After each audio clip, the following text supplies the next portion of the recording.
Well, gold has had a record run in recent years, but in recent months, its reputation as a safe haven has been tarnished by wild swings in its price. And it's hit a 7-week low today after big falls overnight. Well, for more analysis on the precious metal, let's cross now to our Sydney CBD studio, where Ashton Advisors Executive Director Nick Raphaely is joining us. Nick, thanks so much for your time. Some analysts are saying that the technicals for gold look awful at the moment. Now it's fallen below 1,700 an ounce. What do you think? Look, I think it's important to distinguish the technicals from the underlying fundamentals, and certainly in technical terms, gold's going to bounce around quite a bit. There's levels of support, levels of resistance, and it's not unexpected to see gold moving sort of in and out of those.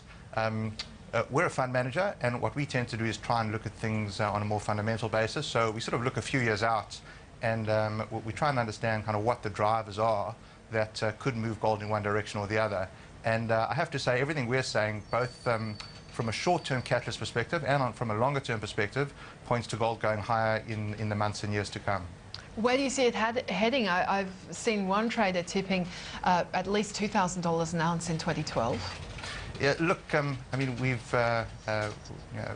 there are a lot of predictions around, and it's very difficult to forecast exactly where gold's going to go. Suffice to say that we think the trend is definitely up, and perhaps I could just point to a number of the reasons kind of why we think that gold will move higher, both in sort of the medium term and the long term.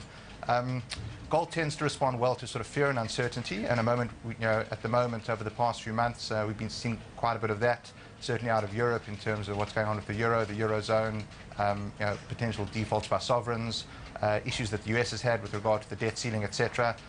Those sort of factors will be positive for gold. From an investment perspective, we've seen that the buying community has changed quite a bit as well.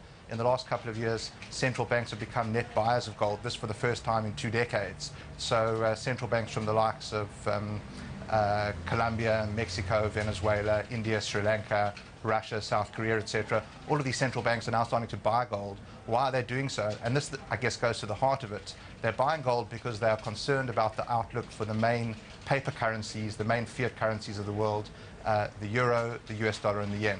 So we don't try and predict what's going to happen next week or next month, but if I had to close my eyes and say, what will the picture look like in 3 years' time, I'd be fairly confident we'll see gold at significantly higher levels than today.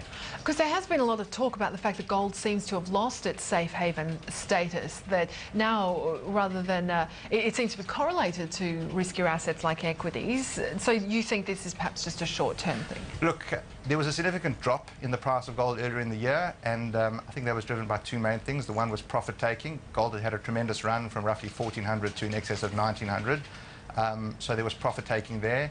And also on the futures exchange, the margin requirement to trade gold was doubled overnight, and that forced the hand of a lot of weaker traders. So gold can move around quite a bit, but when it corrects sort of in the medium term, I don't think it's a bad thing, because it tends to flush out the weaker hands, and those investors that are more set for the long term are able to pick up gold at lower prices.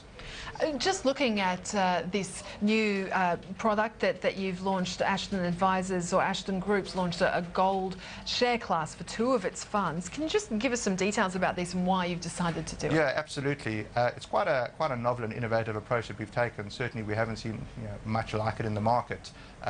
We offer investment products, and what we've done through the introduction of the gold share class is to enable our clients to choose gold, if you like, as a currency in which to denominate their investments. So what does that mean in practical terms? It means that over time you get a return generated from 2 sources.